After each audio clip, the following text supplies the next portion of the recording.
Sri Durga kids stories Telugu. Mothers day special moral story in Telugu.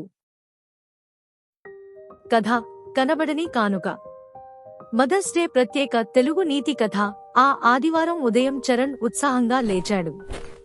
ఇవాళ mothers day అని గట్టిగా అరవాడు. తన గుల్లకాన్ని తెరిచి చూశాడు.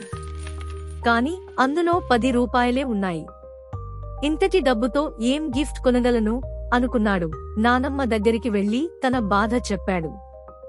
నానమ్మ స్నేహంగా నవ్వుతూ, ప్రేమతో ఇచ్చే కానుకే గొప్పది బాబూ అని చెప్పింది. చరణ్ తలలో ఆలోచనలు ఊగుతున్నాయి. వెంటనే డ్రాయింగ్ బుక్ తెరిచి ఒక అందమైన ఫ్యామిలీ చిత్రం వేశాడు.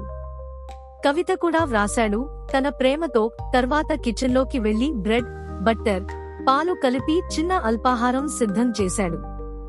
ప్రేమతో చేసిన ఆ గిఫ్ట్ సిద్ధమైంది. అమ్మ మేల్కొని గిఫ్ట్ చూసి ఆశ్చర్యపోయింది. కన్నీళ్లతో నవ్వుతూ ఆ ప్రేమను హృదయపూర్వకంగా అంగీకరించింది. ఇదే నాకు ఇప్పటివరకు వచ్చిన అతి మంచి గిఫ్ట్ బాబూ అని చెప్పింది. అమ్మ ప్రేమతో చేసిన కానుకే ఆమె మనసును హత్తింది. నీతి: ప్రేమతో, శ్రద్ధతో ఇచ్చే కానుకలు డబ్బుతో కొన్నవి కంటే ఎంతో గొప్పవి. నిజమైన విలువ మనసులో ఉంది. Happy mothers day.